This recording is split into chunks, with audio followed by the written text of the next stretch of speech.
Assalamualaikum warahmatullahi ta'ala wabarakatuh.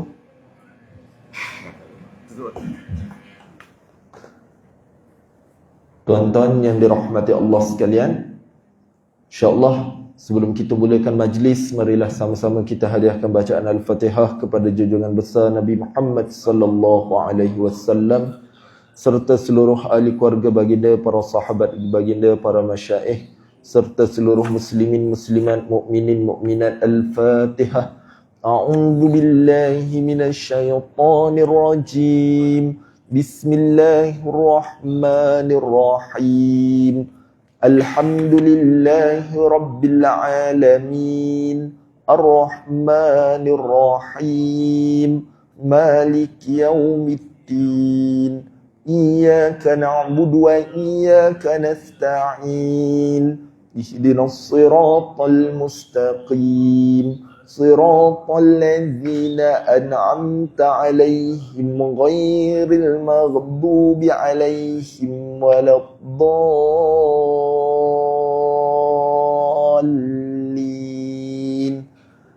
آمين. بسم الله الرحمن الرحيم. الحمد لله رب العالمين. والصلاة والسلام على أشرف الأنبياء والمرسلين وعلى آله وصحبه أجمعين.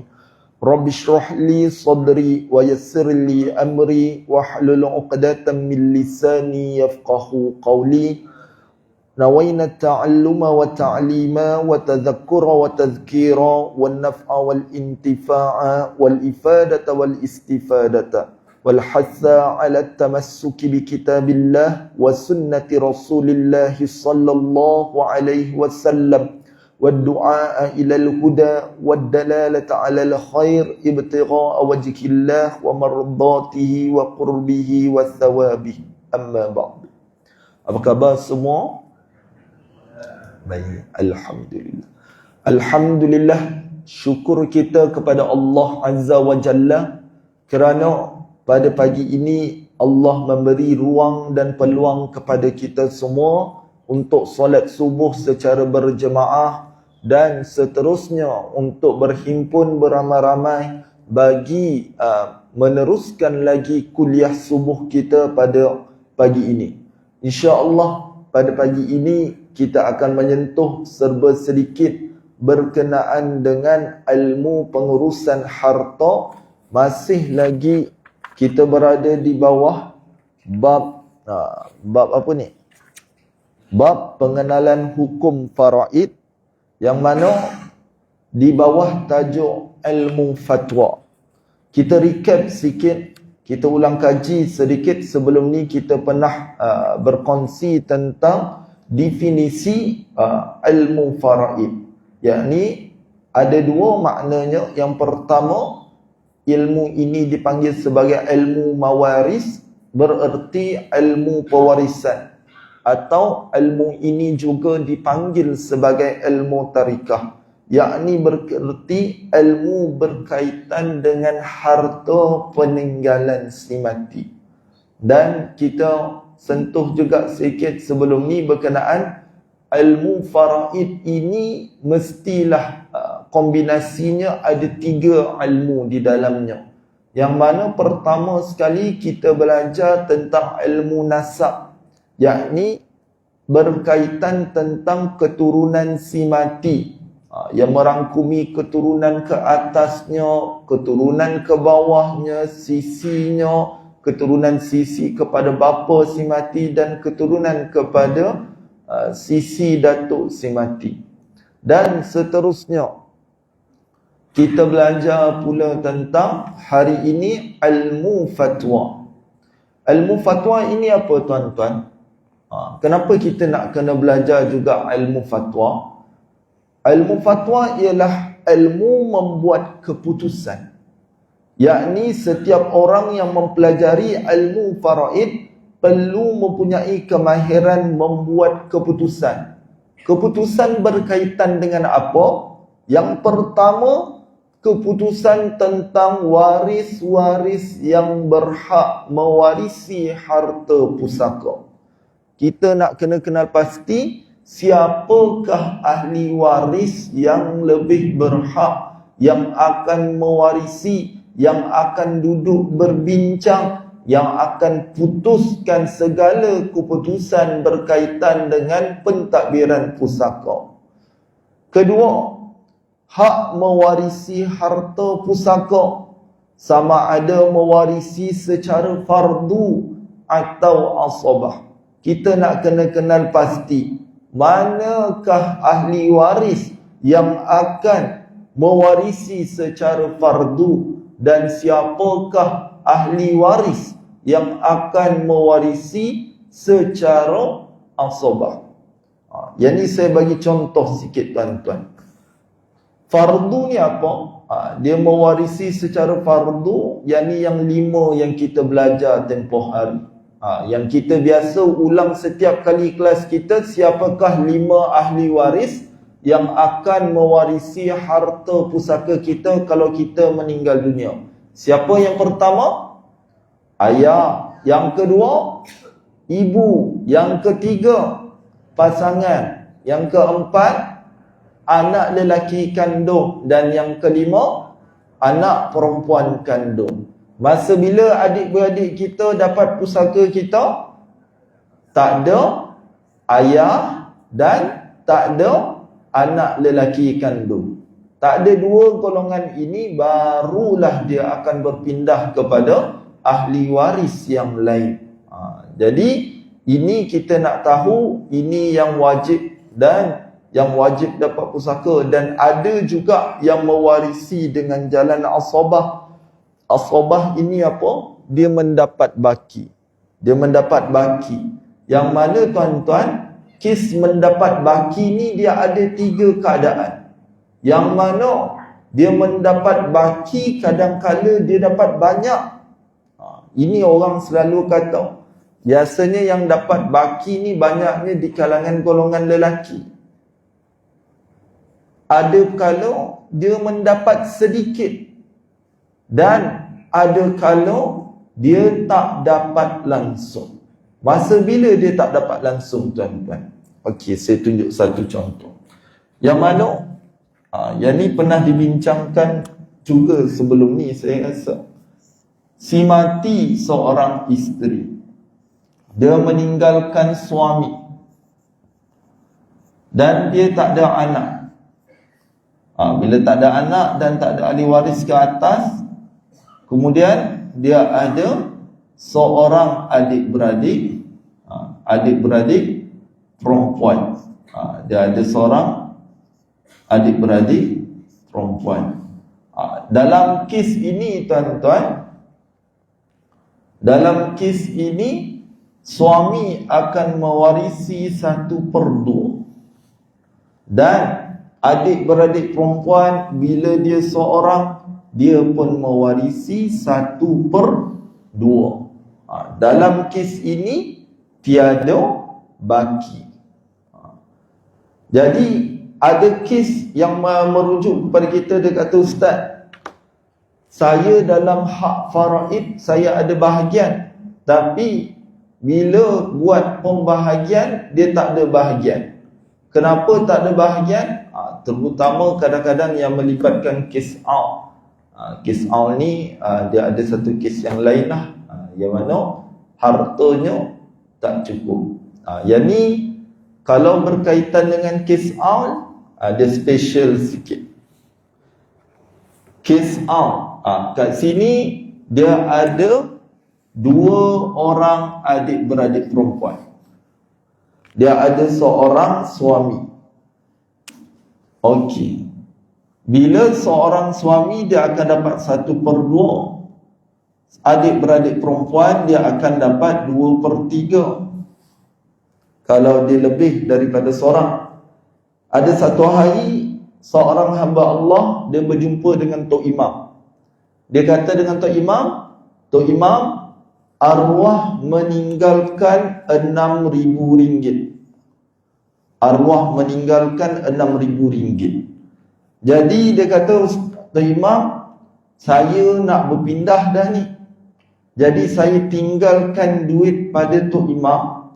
nanti adik-beradik perempuan akan datang menuntut. Adik-beradik perempuan dia ada 2 orang. Dia dah beritahulah nama sekian. Jadi dia pun terus kata, Tok Imam, si mati meninggalkan RM6,000 dan suami dapat berapa bahagian? Setengah. Setengah daripada RM6,000 berapa? RM3,000. Jadi baki tinggal berapa? RM3,000. Baki tinggal RM3,000. Jadi datang pula adik-beradik perempuan. Adik-beradik perempuan dia kata, Tok Imam, kami datang nak menuntut hak si mati. Yang mana kami dah rujuk ustaz-ustaz sebelum ni, bahagian kami 2/3. Okey, betul? Okey, kalau 2/3 daripada RM6,000 berapa? RM4,000. RM4,000. Jadi Tok Imam pun keluarkan duit. Dia kata, yang inilah baki yang saya ada. Hari tu suami dah ambil separuh, ini je baki yang saya ada. Lepas tu adik-beradik perempuan tanya, Tok Imam, kami punya 2/3 Tok Imam, bahagian kami RM4,000. Itulah duitnya, saya tak ambil. Dah Tok Imam dah comel dah tuan-tuan. Jadi Tok Imam pun kata, tak apalah, macam ni kita tak nak pening kepala, tak apalah, saya bayar lagi RM1,000. Tambah RM1,000. Duit imam banyak. Bulan tu banyak yang nikah. Okey, baliklah 2 orang ni. Bila balik 2 orang ni, Tok Imam garuk kepala. Garuk kepala. Mana pergi lagi RM1,000? Sebab dia kata itu je duit yang ada. Rupa-rupanya Tok Imam terlupa nak belajar case out. Case out. Yang mana case out ni, dia ada case yang melibatkan bakinya tak cukup. Okey, kalau kiraan faraid.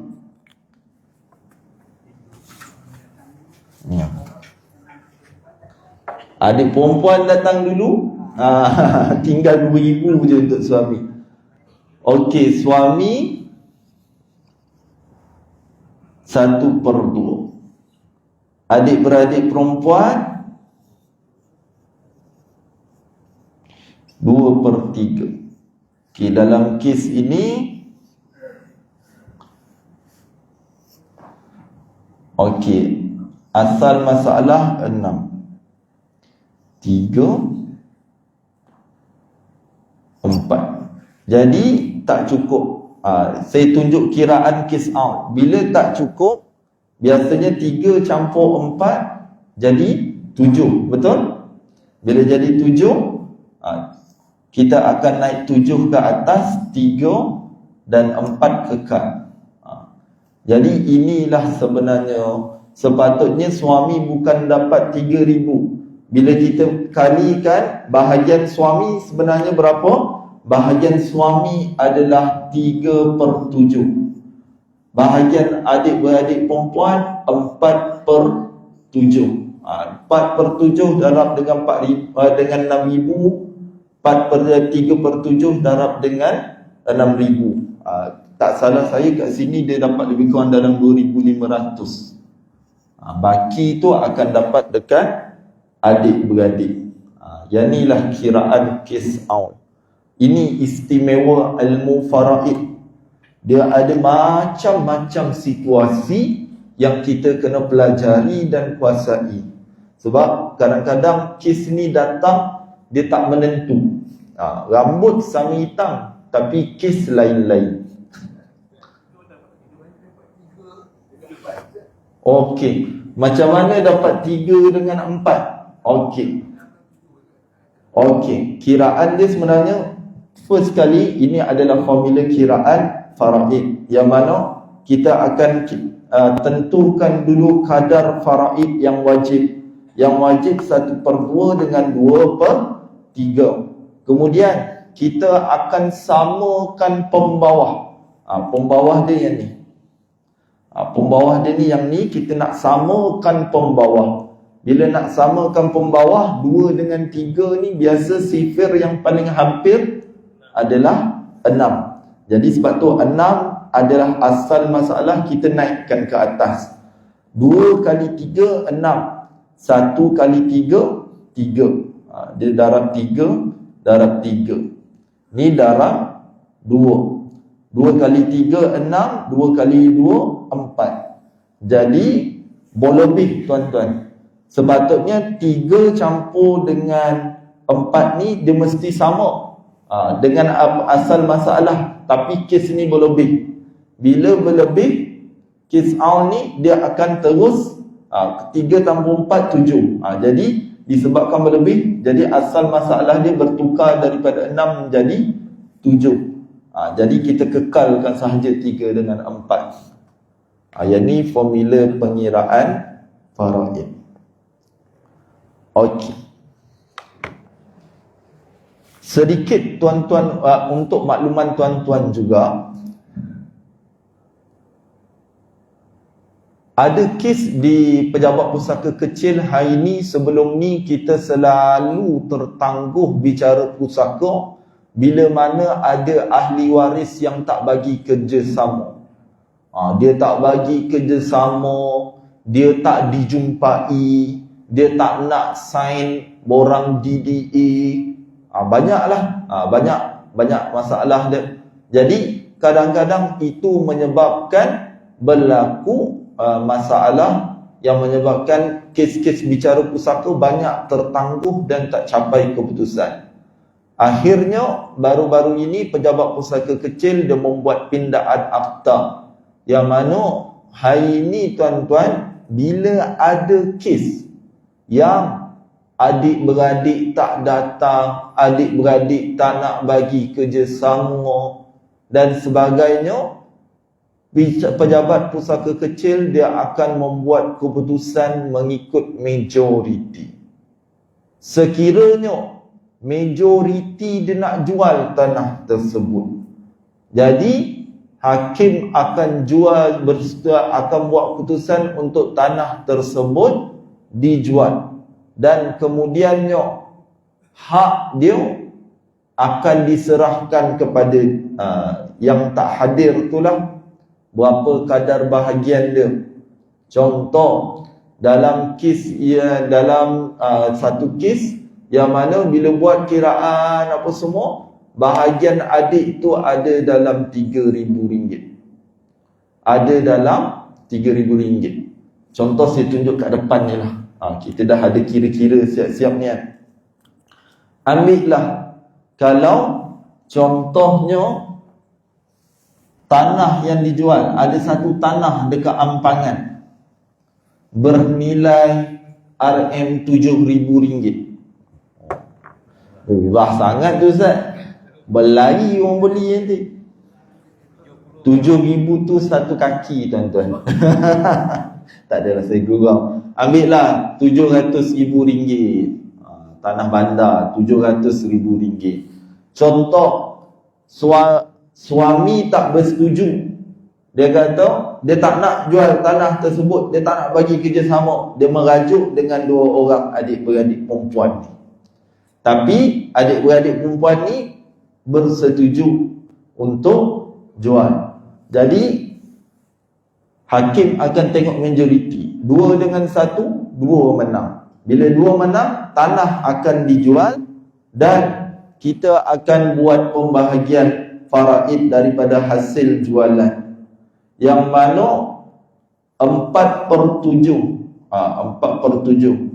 400,000 akan diserahkan kepada adik-beradik perempuan dan 300,000 akan diserahkan kepada adik-beradik suami si mati.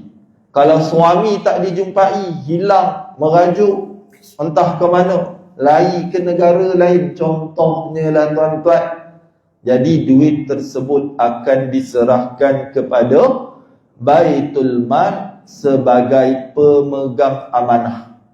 Jadi kalau suami dah tak merajuk, nanti bila dia balik, adik-beradik akan suruh pergi tuntut dekat Baitul Mal. Jadi ini untuk kes hari ini. Jadi tuan-tuan, kalau ada kes-kes yang tertunggak tu, jangan poning-poning kepala, boleh datang kat pejabat kita di Majlis Agama Islam Negeri Sembilan untuk runding. Majlis agama dia bukanlah buat bicara kuasa, tuan-tuan, dia tak buat. Cuma tuan-tuan kena faham, dalam pejabat bicara kuasa, mereka tak nak berbincang masa tu. Mereka tak nak dengar tuan-tuan bergaduh masa tu. Nak bergaduh, nak berbincang, nak bertanya, nak berunding, datang jumpa dengan Majlis Agama Islam Negeri Sembilan.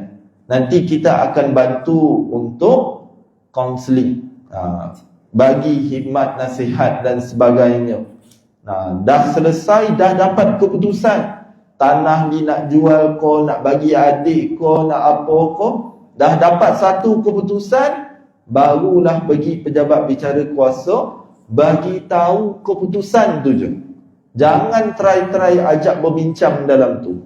Bila drag masa, tangguh pembicaraan. Kalau tangguh esok tak apa, tangguh lagi setahun, tangguh lagi 6 bulan, ambil masa yang lama. Kadang-kadang dalam tempoh tu pun dah ada boleh berlaku kematian.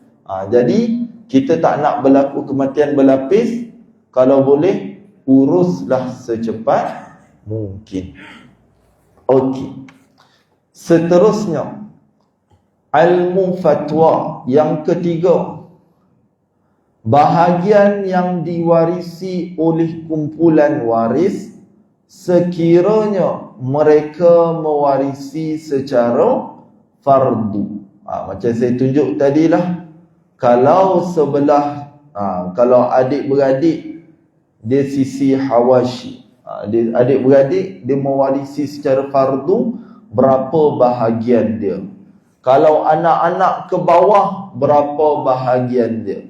Kalau suami, berapa bahagian dia. Kalau ibu atau ayah, berapa kadar bahagian dia. Itu yang penting kita nak tahu. Sebab apa nak tahu ni tuan-tuan? Sebab kita tak nak tergolong dalam kalangan golongan yang membelakangkan hukum faraid. Jadi sebab itulah bila berbincang tentang pusaka, yang paling penting sekali kita tahu kadar faraid yang kita dapat. Itu yang paling penting. Sebab bila kita buat keputusan, kita nak melepaskan hak. Contoh, suami tadi itu buat keputusan nak melepaskan hak. Dia tak nak bahagian dia. Contoh kat sini tuan-tuan, suami kata dia nak lepaskan hak dia 3/7. Jadi bila dia sebut dia nak lepaskan hak dia, maka adik-beradik perempuan ini dia akan faham. Mereka berdua akan faham bahawa yang pertama, abang ipar dia, abang ipar dia ni sedang menghibahkan bahagian dia. Bila sebut melepaskan hak, kita kena faham dua benda. Yang pertama, abang ipar sedang menghibahkan bahagian dia dan dia ada pahala dekat situ. Tuan-tuan, bukan sikit-sikit dia lepaskan hak 300k tuan-tuan. Nak masuk tabung subuh masjid RM50 pun menggigil. Ini 300k tuan-tuan. Bukan jumlah yang sikit. Penting untuk kita faham. 300k abang sedang menghibahkan bahagian dia. Itu yang pertama.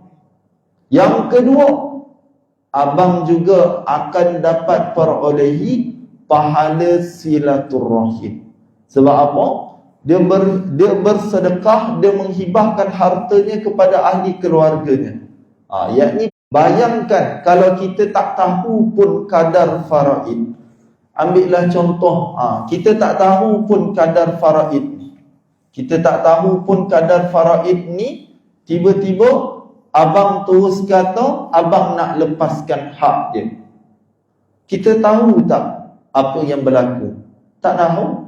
Kita tak nampak yang abang sedang menghibahkan bahagiannya.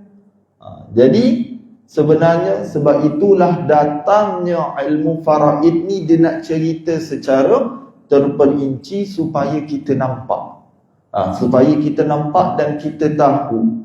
Dan saya yakin dan percaya, kalau lepas tu hubungan mereka pasti akan lebih erat. Tara-tara kawan belanja minum pagi pun kita dah berterima kasih banyak-banyak tuan-tuan. Baru RM7. Ini RM300,000 tuan-tuan. RM300,000 abang ipar dia belanja. Jadi ini yang antara yang kita kena faham. Kenapa kita kena tentukan kadar, kena faham tentang ilmu fatwa, nak tahu kadar bagi setiap ahli waris ini sebab apa? Sebabkan itu. Namun hari ini ramai orang tak buat macam ni tuan-tuan. Apa yang berlaku? Mereka terus buat sama rata. Bila terus buat sama rata, mereka tak nampak proses ni yang berlaku.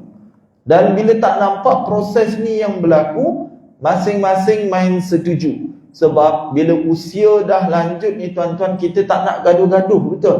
Kita tak nak poning-poning kepala, Ustaz. Kalau boleh mudah-mudahlah. Masing-masing dah tak fikir pasal harta dah, Ustaz. Tapi bila kita cerita tentang kadar faraid yang patut dia dapat, dia jadi marah. Oh, patutlah Ustaz, 300,000 saya tahu bang. Jadi bila kes macam ni tuan-tuan, itu yang kita tak nak ada. Rumah dah siap, pahat berbunyi. Kita tak nak jadi kes-kes macam tu. Itu semua yang mengundang kepada perpecahan. Okey, kita tengok rajah 2, yakni contoh fatwa, yang mana rajah 2 ini menunjukkan keputusan yang dikeluarkan, iaitu pertama, tuan-tuan nampak ke? Mana yang tak nampak, nampaklah tuan-tuan. Waris yang berhak mewarisi ialah ibu, bapa, isteri dan 4 orang anak, manakala nenek terdinding daripada mewarisi harta pusaka kepada ibu daripada si mati yang masih hidup. Tak apa tuan-tuan, saya lukis. Sebab hari ni kuliah ganti, ramai yang tak tahu ada kelas ganti. Jadi saya lukis sikit je tuan-tuan.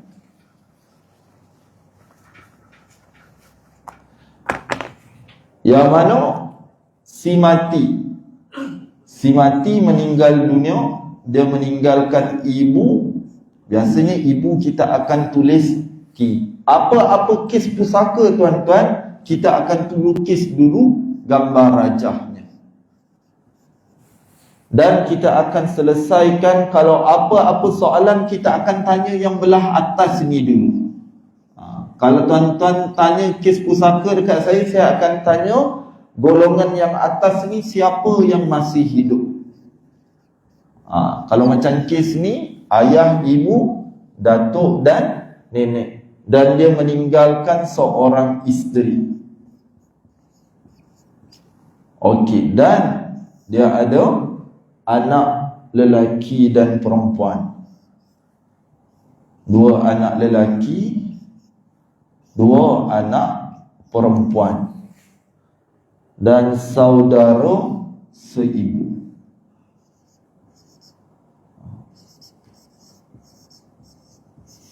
Saudara seibu. Okey. Pertama sekali tuan-tuan, kitab menyatakan bahawa waris yang berhak mewarisi ialah siapa dalam kes ini tuan-tuan. Bila jadi kes seperti ini, yang berhak yang pertama sekali siapa? Ayah. Ayah yang pertama berhak. Yang kedua, ibu. Yang ketiga, isteri. Dah habis dakwah dia tuan-tuan. Tambah sikit lagi. Yang keempat, anak lelaki. Yang kelima, anak perempuan. Jadi bila berlaku kes macam ni, walaupun si mati ada nenek, ada datuk, Nenek terhijab sebab ada ibu. Datuk pula terhijab. Dia tak dapat sebab apa? Sebab masih ada ayah. Dan saudara seibu ini, sama ada saudara seibu sebapa ke, saudara sebapa ke, saudara seibu, semuanya terhijab asbab ada anak lelaki dan anak perempuan. Seterusnya, ibu bapa dan isteri mewarisi secara fardu, manakala anak-anak mewarisi secara asabah bil ghair, iaitu nisbah bahagian anak lelaki berbanding anak perempuan adalah nisbah 2, nisbah 1.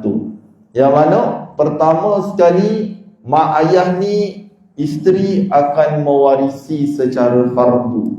Ibu dapat berapa bahagian? 1/6. Sebab apa 1/6? Kerana si mati meninggalkan anak-anak. Yang kedua, ayah dapat juga 1/6. Kenapa? Ada si mati meninggalkan anak-anak. Dan isteri mendapat berapa bahagian? 1/8. Kenapa 1/8? Sebab si mati, sebutan dia mesti sebut refer si mati mempunyai anak-anak.